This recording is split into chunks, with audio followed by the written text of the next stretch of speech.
ओम शांति।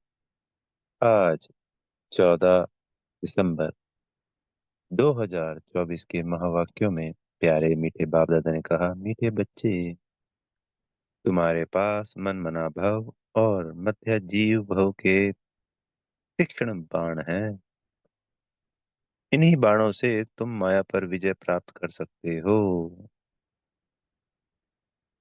प्रश्न है, बच्चों को बाप की मदद किस आधार पर मिलती है? बच्चे बाप की शुक्रिया किस रूप में मानते हैं? उत्तर, जो बच्चे जितना बाप को प्यार से याद करते उतना बाप की मदद मिलती है।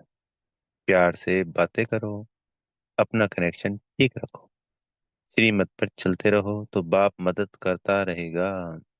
बच्चे बाप की शुक्रिया मानते, बाबा, आप परमधाम से आकर हमें पतित से पावन बनाते हो। आपसे हमें कितना सुख मिलता है। प्यार में आंसू भी आ जाते हैं। तो प्रेम के आंसू आए अच्छी बात है, कोई बात नहीं, पर दुख के कभी भी आंसू नहीं आने चाहिए। बिल्कुल साफ मनाई वर्जित है जिसे कहते हैं ना।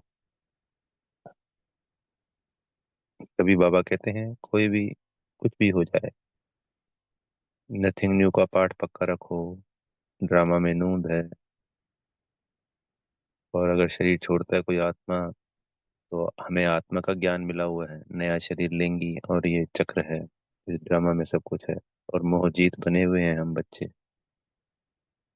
पैसे का नुकसान होता है, सब कुछ ही चला जाना है, विनाश सामने खड़ा है, कुछ भी हो जाता है, दुख क्या नहीं रोना है। और बाबा से मीठी मीठी रूरियान बातें करो, और श्रीमत पे चलेंगे। बाबा की मदद हर क्षण हर वक्त हाजिर है। और बाबा ने वैसे बताया आज ऊपर के मन मना भव और मध्य जीव भव, तो मनी मन बाबा को याद रखेंगे और अपने लक्ष्य को याद रखेंगे, तो माया पे सदा विजयी है ही है। ओम शांति। बच्चों को सबसे प्रिय है माँ और बाप, और माँ बाप को फिर बच्चे हैं बहुत प्रिय है। अब बाप जिसको तुम्हें व माता च पिता कहते हैं, लौकिक माँ बाप को तो कोई ऐसे कह ना सके। यह महिमा है जरूर, परंतु किसकी है यह कोई जानते नहीं। अगर जाने तो वहां चला जाए और बहुतों को ले जाए, परंतु ड्रामा की भावी ही ऐसी है। जब ड्रामा पूरा होता है तब ही आते हैं। आगे मूवी नाटक होते थे। जब नाटक पूरा होता था तो सभी एक्टर स्टेज पर खड़े हो जाते थे।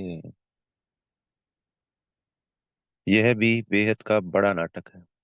जो स्टेज के ऊपर नाटक होते हैं, तो रात में अपना अपना रोल निभा रही होती है।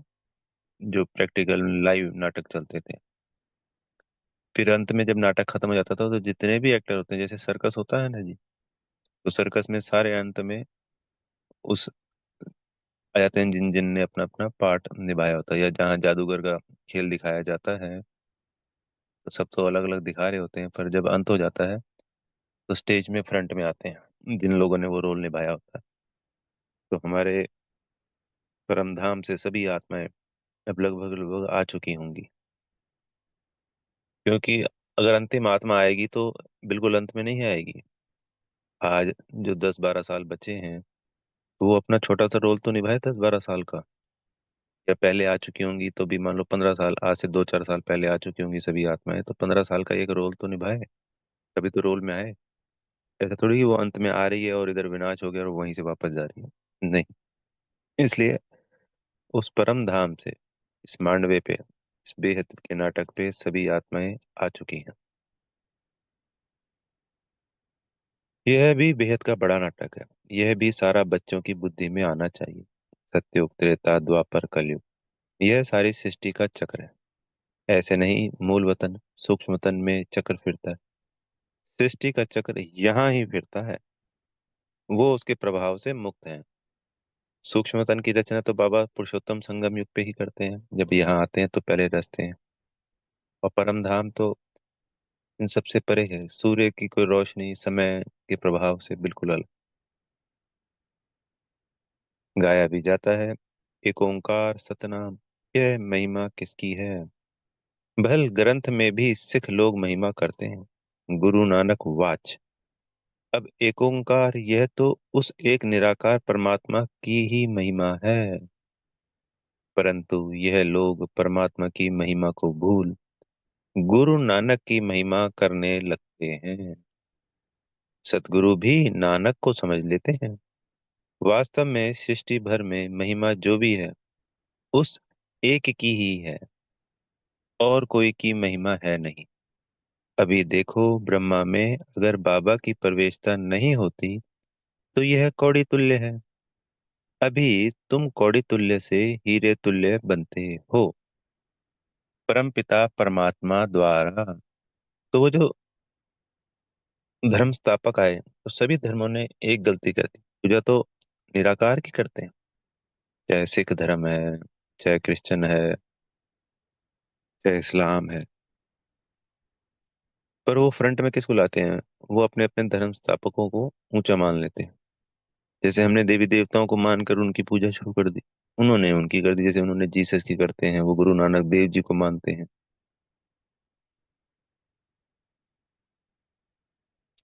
पर उन आत्माओं ने, जो सतो प्रधान आत्माएं थी, जो भी किया धर्म स्थापन वगैरह, उसमें कमाल किसकी थी? वो शक्तियां किसकी थी? वो एक निराकार की थी, तभी तो उन सब ने उस निराकार की महिमा करी। अब हम गुरुओं के पास जाते थे भक्ति में, तो गुरु से इसलिए मिलते कि भगवान से मिल जाए। तो महिमा किसकी कर रहे हैं, पूजा किसकी कर रहे हैं? गुरु जी की करने लग गए। तो रॉन्ग हो गया ना। वही चीज जो साकार में दिख रहा है, सब उसी के पीछे भाग रहे हैं। उस निराकार को सभी भूल गए। तभी ये संसार की हालत है।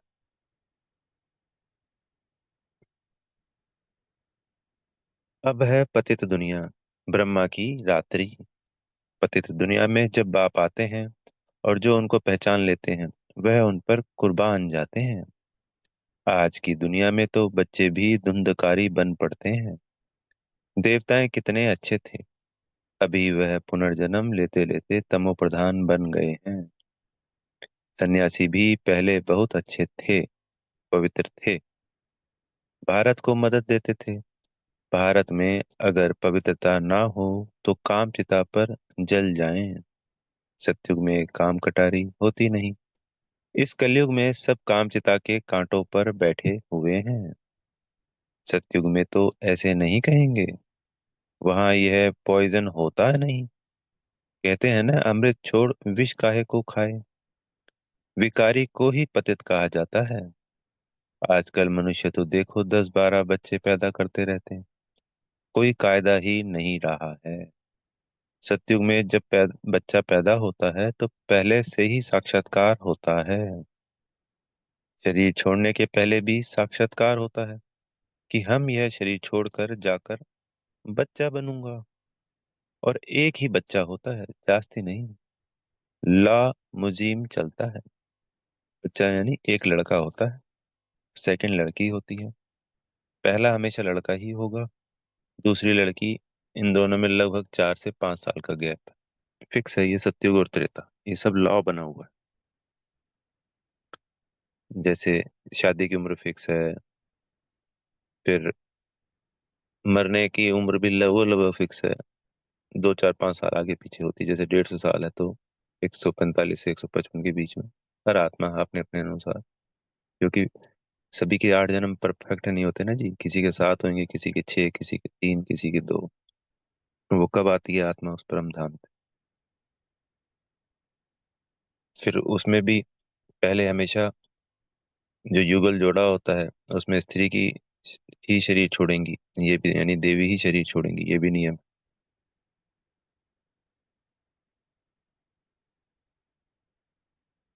लॉ मुजीम चलता है। वृद्धि तो होनी है जरूर, परंतु वहां विकार होता नहीं। बहुत पूछते हैं, तब वहां पैदाइश कैसे होती है? बोलना चाहिए, वहां योग बल से सब काम होता है। योग बल से ही हम सृष्टि की राजाई लेते हैं। बाहुबल से सृष्टि की राजाई नहीं मिल सकती। वो तो हम सभी जानते हैं, 2500 सालों में सभी ने प्रयास किए बाहुबल से, तो बहुतों ने किए, अनगिनत है। बाबा ने समझाया है, अगर क्रिश्चियन लोग आपस में मिल जाएं तो सारे सृष्टि का राज्य ले सकते हैं, परंतु आपस में मिलेंगे नहीं। लॉ नहीं कहता। इसलिए दो बिल्ले आपस में लड़ते हैं तो माखन तुम बच्चों को मिल जाता है। श्री कृष्ण के मुख में माखन दिलाया है, यह सृष्टि रूपी माखन है। बेहद का बाप कहते हैं, यह योग बल की लड़ाई शास्त्रों में गाई हुई है, बाहुबल की नहीं। उन्होंने फिर हिंसक लड़ाई शास्त्रों में दिखा दी है, उनसे अपना कोई संबंध नहीं है। तो वे जो शास्त्रों की बातें हैं, इनसे हमारा कोई लेना देना नहीं। पांडव कौरवों की लड़ाई है नहीं। यह अनेक धर्म 5,000 वर्ष पहले भी थे, जो आपस में लड़कर विनाश हुए। पांडवों ने देवी देवता धर्म की स्थापना की। यह है योग बल, जिससे सृष्टि का राज्य मिलता है। माया जीत जगत जीत बनते हैं। सत्युग में माया रावण होता नहीं। वहां थोड़ी रावण का बुत बनाकर जलाएंगे। बुत कैसे कैसे बनाते हैं। ऐसा कोई दैत्य व असुर होता नहीं। यह भी नहीं समझते 5 विकार स्त्री के और 5 विकार पुरुष के हैं। उनको मिलाकर 10 शीश वाला रावण बना देते हैं। जैसे विष्णु को भी 4 भुजाएं देते हैं।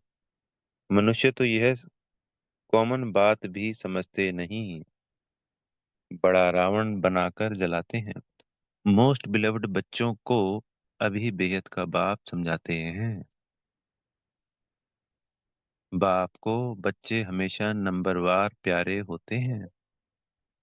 कोई तो मोस्ट बिलव्ड भी है, तो कोई कम प्यारे भी है। जितना सिकी लदा बच्चा होगा, उतना जास्ती लव होगा। यहाँ भी जो सर्विस पर तत्पर रहते हैं, रहम दिल रहते हैं, वह प्यारे लगते हैं। भक्ति मार्ग में रहम मांगते हैं ना, खुदा रहम करो, मर्सी ऑन मी। परंतु ड्रामा को कोई जानते नहीं है। जब बहुत तमोप्रधान बन जाते हैं, तभी बाबा का प्रोग्राम है आने का। ऐसे नहीं, ईश्वर जो चाहे कर सकते हैं, या जब चाहे तब आ सकते हैं। अगर ऐसी शक्ति होती तो फिर इतनी गाली क्यों मिले, वनवास क्यों मिले। यह बातें बड़ी गुप्त हैं। श्री कृष्ण को तो गाली मिल ना सके। कहते हैं भगवान यह नहीं कर सकता। परंतु विनाश तो होना ही है, फिर बचाने की बात ही नहीं। तो कई लोग ये भी बोल देते हैं कि ये विनाश का तरीका तो गलत है, इसमें तो सबका नुकसान है। पर वो जो ज्ञान को समझते नहीं। जब ज्ञान को अच्छी रीति समझ जाएंगे और संसार में दुखों को नहीं देखते, उनको अपना सुखी होता है तो सबको लगता है वो सभी सुखी हैं। तो हर चीज की जब अति होती है, तो उस अति के बाद उसका समाप्ति ही होती है। तात्पर्य ये है, हर बुराई की अति के लिए अपने आप होता है वो। कोई बाबा नहीं आके कहते, कोई बाबा की डायरेक्शन पे विनाश होगा। तो वो ज्ञान को ना समझने के कारण ये सोचते हैं कि भगवान कराता है। सभी को वापस ले जाना है, स्थापना विनाश कराते हैं, तो जरूर भगवान होगा ना। परमपिता परमात्मा स्थापना करते हैं। इसकी मुख्य बात तुम पूछो ही, यह कि गीता का भगवान कौन। सारी दुनिया इसमें मूंझी हुई है। उन्होंने तो मनुष्यों का नाम डाल दिया है। आदि सनातन देवी देवता धर्म की स्थापना तो भगवान बिगर कोई कर ना सके। फिर तुम कैसे कहते हो श्री कृष्ण गीता का भगवान है। विनाश और स्थापना कराना किसका काम है। गीता के भगवान को भूल गीता को ही खंडन कर दिया है। यह बड़े ते बड़ी भूल है। दूसरा, फिर जगन्नाथपुरी में देवताओं के बड़े गंदे चित्र बनाए हैं। गवर्नमेंट की मना है गंदे चित्र रखने की, तो इस पर समझाना चाहिए। इन मंदिरों पर कोई की बुद्धि में यह बातें आती नहीं। यह बातें बाप ही बैठ समझाते हैं। देखो, बच्चियां कितने प्रतिज्ञा पत्र भी लिखती हैं, खून से भी लिखती हैं। एक खता भी है ना, श्री कृष्ण को खून निकला तो द्रौपदी ने अपना चीर फाड़ कर बांध दिया। यह लव है ना। तुम्हारा लव है शिव बाबा के साथ। इनका खून निकल सकता है, यानी ब्रह्मा बाबा का निकल सकता है, इनको दुख हो सकता है, लेकिन शिव बाबा को कोई दुख नहीं हो सकता, क्योंकि उनको अपना शरीर तो है नहीं। श्री कृष्ण को अगर कुछ लगे तो दुख होगा ना, तो उनको फिर परमात्मा कैसे कह सकते। तो बड़ी सुंदर पॉइंट बताई बाबा ने, क्योंकि भगवान तो सुख दुख से न्यारा है। तो फिर जब श्री कृष्ण को सब कुछ होता है, शरीर छोड़ते हैं, और जब राम के रूप में भी वो आए तो हमेशा दुखी दिखाया, रोते हुए भी दिखाया। तो परमात्मा तो ना सुख दुख से न्यारा हुआ, ना जन्म वाली बात सिद्ध हुई उसमें, क्योंकि जन्म मरण में आ गए।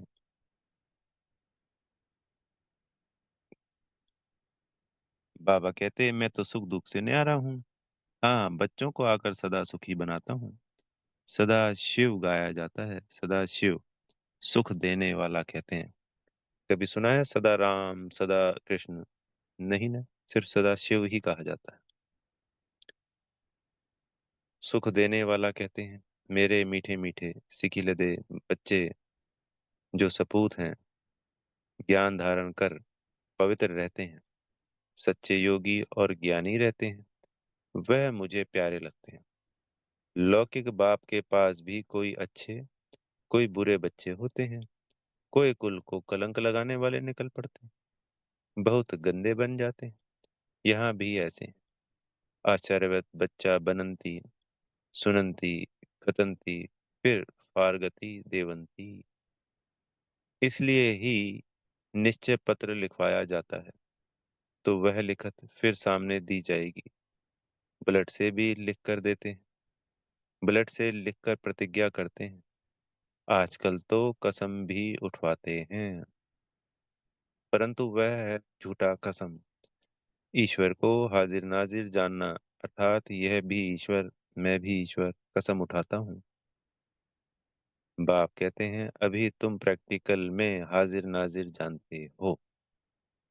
बाबा इन आंखों रूपी खिड़कियों से देखते हैं। यह पराया शरीर है, लोन पर लिया है। बाबा किराएदार है। मकान को काम में लाया जाता है ना, तो बाबा कहते हैं मैं यह तन काम में लाता हूँ। बाबा इन खिड़कियों से देखते हैं, हाजिर नाजिर हैं। आत्मा जरूर ऑर्गन से ही काम लेगी ना। मैं आया हूँ तो जरूर सुनाऊंगा ना। ऑर्गन्स यूज करते हैं तो जरूर किराया भी देना पड़े। तो ऐसा नहीं कि कोई विश्व की बादशाही बाबा ने खाली उनके तन में आने पे दे दी। ब्रह्मा बाबा ने अपना पूरा पुरुषार्थ किया, जैसे हम सब बच्चे कर रहे हैं। वो आत्मा को जो भी बाबा देते होंगे वो तो हमें नहीं पता है। हाँ, जैसे पूजनीय बना दिया श्री कृष्ण के रूप में, बहुत पूजा होती है। एक जो भी है वो तो बाबा जाने। पर ये नहीं सोचना है कि सिर्फ उनके तन में आने से ही ब्रह्मा बाबा विश्व के राजा बन गए, नहीं, ये रॉन्ग हो। और या उनके लिए हर चीज सहज कर दी बाबा ने, हमारे लिए उतना सहज नहीं है। जो कर्म की फिलॉसफी है वो सबके लिए बराबर होती है, ये कायदा है, कानून है। इसलिए उनको भी उतना ही याद करना पड़ा, और उसी तरीके से अपने विकर्मों का विनाश करना पड़ा। और जैसे हम सबको, जो भी बच्चा बाबा का विश्व की बादशाही लेगा, उसी तरीके से ब्रह्मा बाबा को भी नहीं।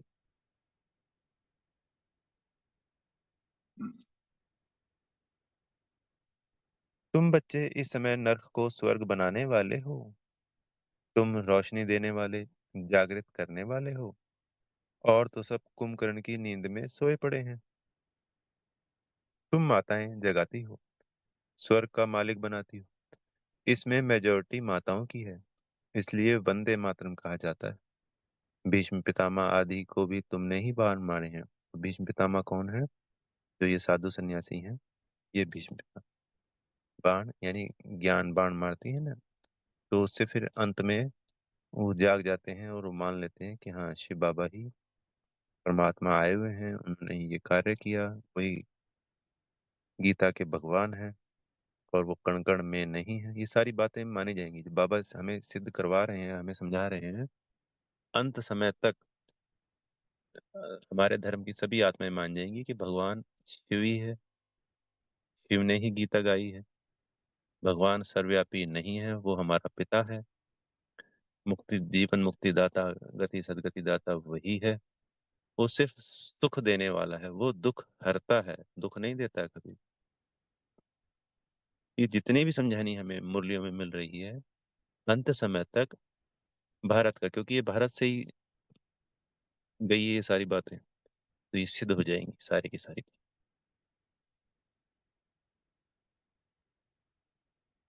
मन मना भव मध्य जीव भव का वरदान का बाण कितना सहज है।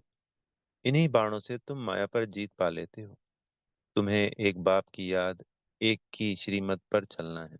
बाप तुम्हें ऐसे श्रेष्ठ कर्म सिखलाते हैं जो 21 जन्म कभी कर्म कूटने की दरकार ही ना पड़े, यानी दुख नहीं होता। तुम एवर हेल्दी एवर वेल्दी बनते हो। अनेक बार तुम स्वर्ग के मालिक बने हो, राज्य लिया और फिर गवाया है। तुम ब्राह्मण कुलभूषण ही हीरो हीरोइन का पार्ट बजाते हो। तो जो 9 लाख बच्चे हैं, जो पूरे 84 जन्म लेते हैं, तो हीरो हीरोइन कौन होते हैं? जो शुरू से अंत तक होते हैं। तो हमें ये सम्मान भी रखना चाहिए कि मैं हीरो पार्टधारी आत्मा हूँ, मैं हीरोइन पार्टधारी आत्मा हूँ।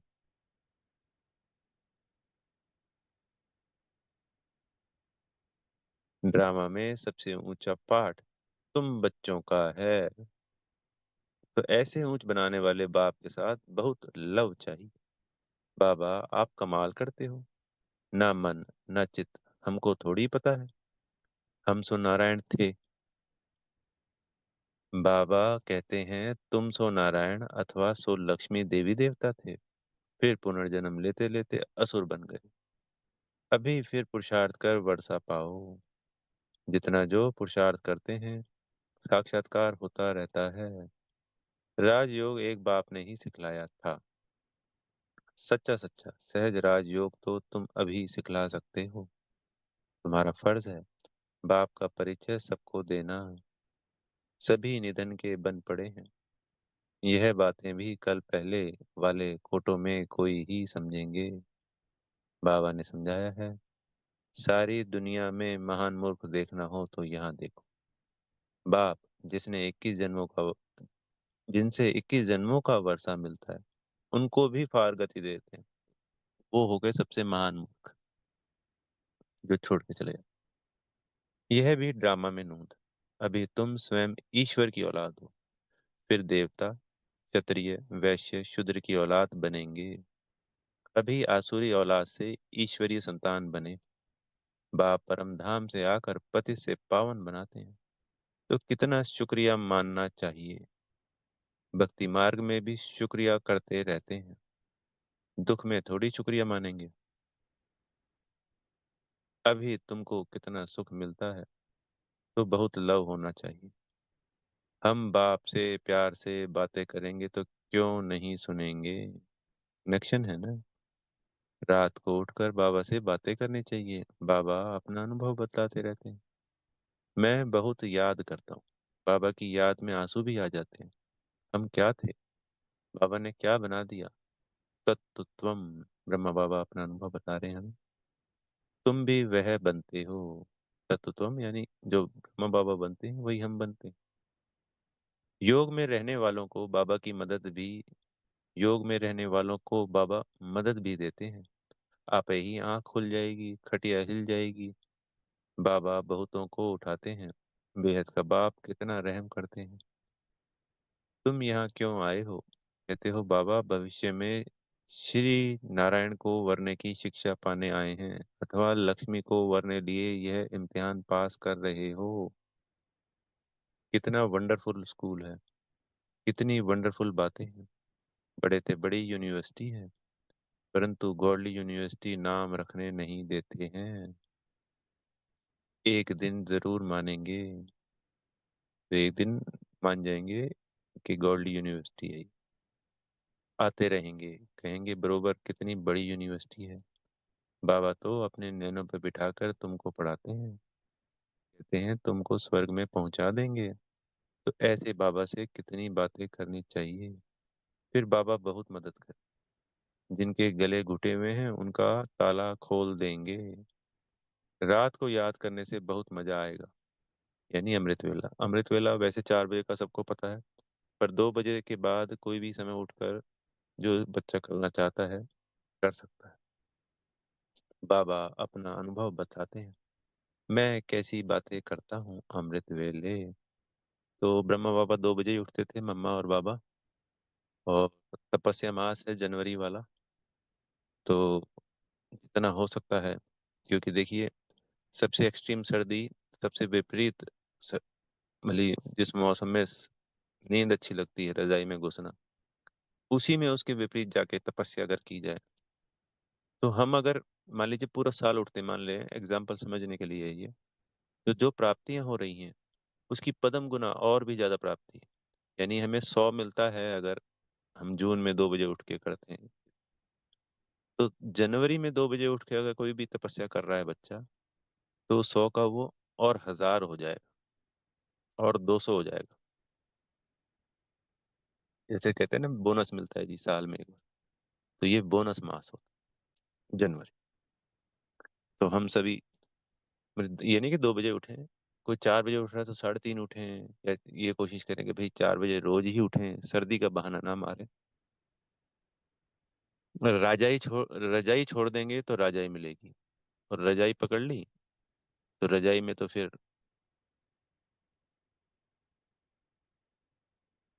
बाप बच्चों को समझाते हैं खबरदार रहना, कुल को कलंकित नहीं करना, 5 विकार दान में दे दिए फिर वापस नहीं लेना। अच्छा, मीठे मीठे सिगिल दे बच्चों प्रति, माता पिता बाप दादा का याद प्यार और गुड मॉर्निंग। रूहानी बाप की रूहानी बच्चों को नमस्ते। हम रूहानी बच्चों की प्यारे मीठे रूहानी बाप दादाजी को याद प्यार गुड मॉर्निंग और नमस्ते। धारणा के लिए मुख्य सार में पहला पॉइंट, बाप का प्रिय बनने के लिए रहमदिल बन सर्विस पर तत्पर रहना है। सपूत आज्ञाकारी बन सच्चा योगी व ज्ञानी बनना है। दूसरा पॉइंट, अमृत वेले उठ बाप से बहुत मीठी मीठी बातें करना है। बाप का शुक्रिया मानना है। बाप की मदद का अनुभव करने के लिए मोस्ट बिलव्ड बाप को बड़े प्यार से याद करना है। सदगुरु जी से वरदान मिल रहा है, सदा उमंग उत्साह में रहे, मन से खुशी के गीत गाने वाले अविनाशी खुशनसीब भव। आप खुशनसीब बच्चे अविनाशी विधि से अविनाशी सिद्धियां प्राप्त करते हो। आपके मन से सदा वाह वाह की खुशी के गीत बजते रहते हैं। वाह बाबा, वाह तकदीर, वाह मीठा परिवार, वाह श्रेष्ठ संगम युग का सुहावना समय है। हर कर्म वाह वाह है, इसलिए आप अविनाशी खुशनसीब हो। आपके मन में कभी वाई आई नहीं आ सकता। वाई क्यों, आई मैं। वाई के बजाय वाह वाह, और आई के बजाय क्या आएगा, बाबा बाबा शब्द ही आता है। खुश नसीब देखिए, संगम युग बाबा के संग है। परम धाम जितना समय रहेंगे बाबा के संग। सत्युग त्रेता हमेशा खुश सुखी। द्वापर भी बाबा ने बताया, लॉजिकली भी समझ में आती है बात, कर्मों की कोई गहरी नहीं होती है कि जिसकी वजह से दुख आए। द्वापर में 8 कला होती हैं, धीरे धीरे गिरती हैं। ये भी कलयुग अंत में जाके लास्ट के 2 4 5 जन्म कह सकते हैं। और ऐसा भी नहीं होगा, बाबा के बच्चे हैं तो हमेशा ही खुश नसीब ही हैं पूरे कल भी।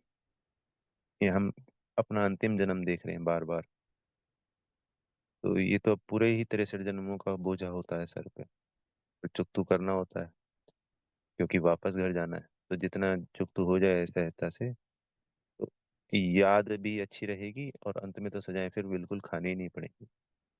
इसलिए कोई भी बात आती है, नथिंग न्यू, अरे हिसाब चुकतू हो गया, समाप्त हो गया, बहुत अच्छा। स्लोगन, जो संकल्प करते हो उसे अविनाशी गवर्नमेंट की स्टैंप लगा दो तो अटल रहेंगे। ओम शांति। बेहद का धन्यवाद मेरे प्यारे मीठे बाप दादाजी का। आप सभी आत्मा भाइयों का भी और बेहद की दिल से शुभकामनाएं। ओम शांति।